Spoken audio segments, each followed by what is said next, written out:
Welcome to the Ultimate Town Hall 14 Guide. In this video, we'll break down everything you need to know to upgrade your base, lab, pet house, and more. This guide is made to help you plan efficiently and stay ahead of the competition. Let's dive in. To start off, let's focus on the base upgrade plan. With 6 builders at your disposal, here's how we'll allocate their tasks for maximum efficiency. Builder 1 prioritizes upgrading the Town Hall to 5 stars. This is non-negotiable, it's one of the top priority. Builder 2 heads straight for the clan castle that will increase your troop capacity and prepare for stronger reinforcements. Builder 3 begins constructing the pet house and upgrading it all the way to level 4. Builder 4 focuses on upgrading all the new traps to maximum possible level. This builder will also handle the new walls whenever you have some extra resources. Builder 5 takes care of the lab. Builder 6 starts with the hero hall and ensures it's fully upgraded.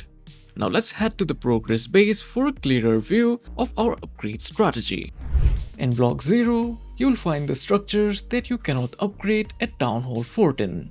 This helps us to identify where the builders will be most effective.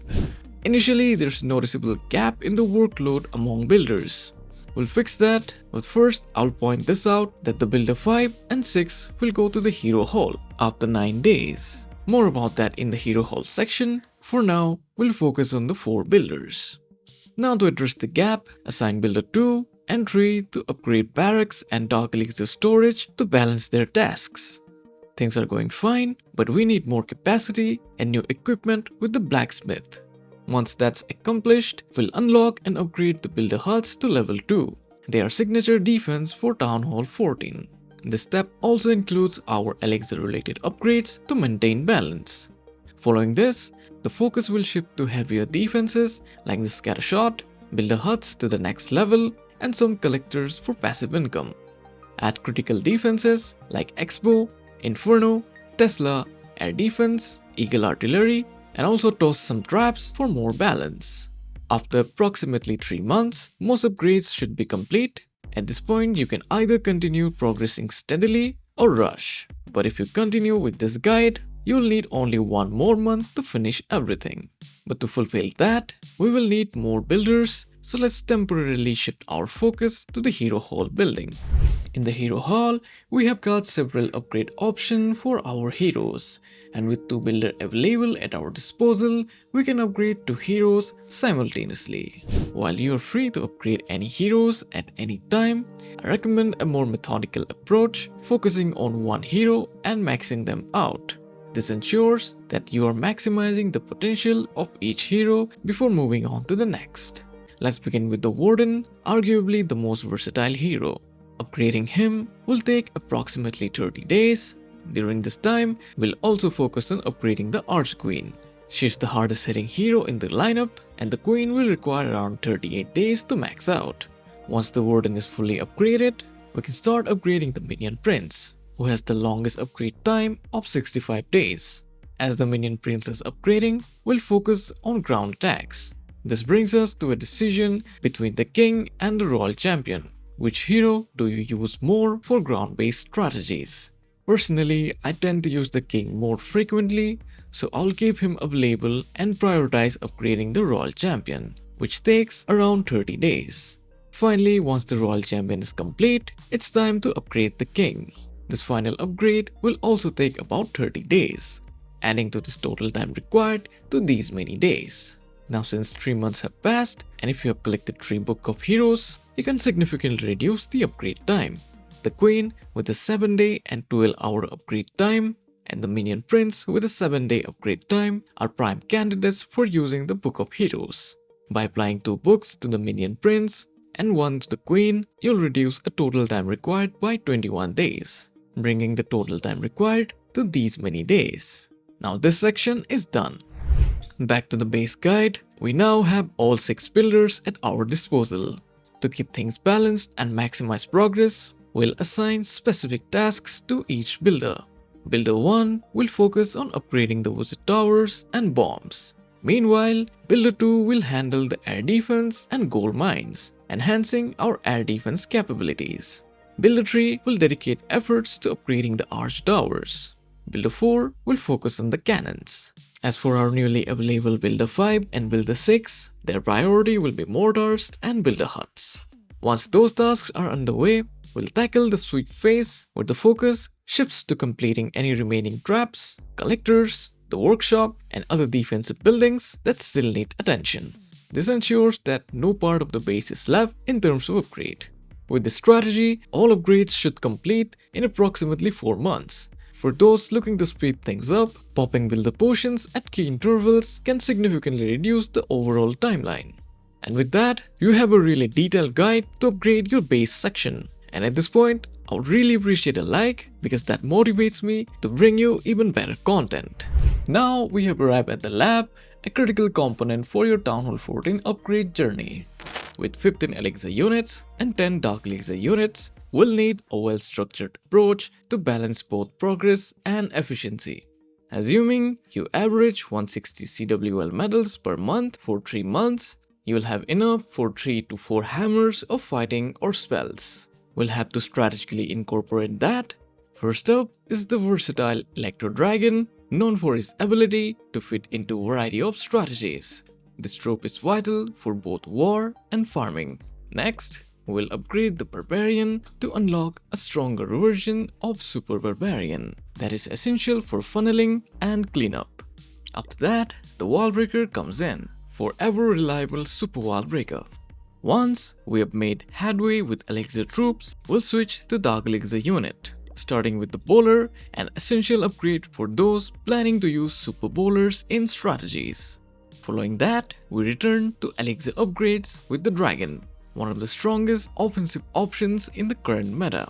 The Dragon Rider follows, pairing perfectly with dragons for a deadly combination. We use our first Hammer of Fighting on balloons. With their wide-ranging use across multiple strategies, this is a must-have upgrade. Afterward, we'll move to Hog Riders for access to Twin Hogs and hybrid strategies. The Healer comes next, vital for Queen Charge and Smash attacks alike. Now, we shift our focus to spells, beginning with the Clone spell for executing Super Archer Bomb strategies. Then we return to troops with the Ice Golem, a staple in many war attacks. The Electro Titan is another priority, and since it requires 12 days to upgrade, it's an excellent candidate for a hammer. Next up is the Yeti, which remains surprisingly strong at Town Hall 14, followed by the Miner, which is the key for hybrid strategies. The Baby Dragon is another smart upgrade as it's indispensable for effective cleanup. We then turn to Poison Spell, a support spell that complements virtually every strategy. At this stage, future readiness with the Druid. Though it's not critical at Town Hall 14, it becomes essential at higher levels, making it another great option for a hammer. The Overgrowth is next, also benefiting from a hammer to save time. Finally, we'll upgrade the Recall spell, a creative tool for strategies looking to experiment with unique approaches. With the primary troops covered, we'll finish with Archer and Valkyries. At this point, we have spent approximately 136 days in the lab. If you're considering a faster push to Town Hall 15, it's okay to leave some non-essential upgrades behind. However, if you're committed to maxing out Town Hall 14 or need additional time for hero upgrades or base progress, consider upgrading the Apprentice Warden, Golem, Minion, and Flame Flinger to round out your army.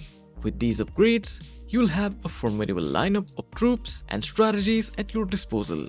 And if you're looking for inspiration, check out my recent video on the top 10 attack strategies for Town Hall 14 in 2025. It's packed with valuable insights to help you dominate the battlefield. Good luck, and let's head to the next section. Up next is the Pet House, where a strategic approach is necessary to enhance your hero effectiveness. Let's map out the best approach to ensure that the most synergistic hero-pet pairing are prioritized while maintaining consistent progress. First, we start with the Unicorn. At Town Hall 14, the Unicorn pairs exceptionally well with the Archer Queen, making it her best companion. Since the Queen will already be in the process of upgrading, it's the perfect opportunity to upgrade the Unicorn simultaneously. Will take approximately 39 days to reach max level. Next, we turn to Lassie. the best companion for Royal Champion at this level. However, keep in mind that Lassie's value diminishes significantly at higher Town Hall levels. For this reason, we'll only upgrade her to level 5, which takes about 9 days. Following that, we shift focus to the Owl. The Owl is the natural partner for the Minion Prince, and since he will be in upgrade, this creates the perfect opportunity to max out the Owl. The Owl requires approximately 39 days to reach max level. Finally, we can upgrade the Yak once the King is in upgrade. It complements the King the best out of all these pets from Town Hall 14. Upgrading the Yak will take 27 days.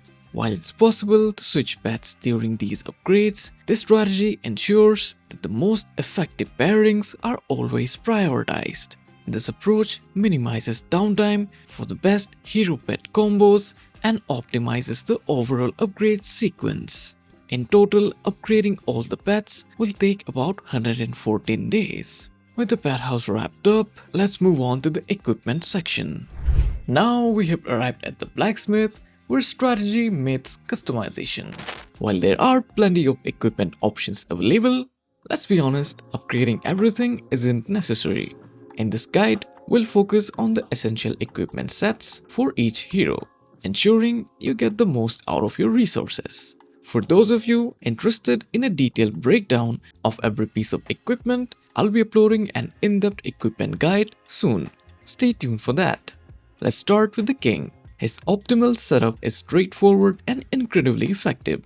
Earthquake Boots and Spiky Ball. This combination has become the go-to for every strategy, and even if it gets slightly nerfed in the next update, it will remain a powerhouse. It's reliable, versatile, and absolutely worth your investment. For the Queen, we have got two strong combinations. The first is the Healer Puppet paired with the Magic Mirror, perfect for sustained attacks and strategies that involve heavy healing. The second combo features the Healer Puppet alongside the Giant Arrow, giving you a more aggressive edge. If you're feeling adventurous, you can also try the Frozen Arrow. It's a strong option that can make a difference in certain attacks. Next is the Royal Champion. The Rocket and Shield combo is a devastating duo that pairs beautifully with her aggressive playstyle. Another solid choice is the Electro Boots and Hawk Puppet. However, with the upcoming nerf to the Electro Boots, I would recommend waiting before committing your ores here. Evaluate its effectiveness post-update before making any big investments. Moving on to the Warden, two books form the backbone of most strategies. For those who like to play with an edge, adding the Fireball equipment can boost your value in attack phase. Lastly, we have the Minion Prince. His default abilities already make him a unique hero, so focus on upgrading his equipment just enough to enhance his natural strengths. You don't need to max out his equipment unless he's central to your strategy. One crucial reminder, prioritize investing ores into the heroes you are actively using. There's no point in leveling up equipment for heroes that are currently in upgrade or sidelined. It's all about maximizing value for your gameplay. And that wraps up the blacksmith. Let's move on to the next section. That's it for this comprehensive Town Hall 14 guide. I hope this video helps you in your strategic deployment of upgrades and get the best out of your base, troops, and heroes. If you have enjoyed this guide, don't forget to hit the like button and subscribe for more in-depth Clash of Clans content. Also, make sure to check out my video on top 10 attack strategies for Town Hall 14 2025 to dominate your battles, and the upcoming in-depth equipment guide to maximize your hero potential. Let me know in the comments what's your favorite upgrade strategy for Town Hall 14. I would love to hear your thoughts. Until next time, happy clashing, and I'll see you in the next video.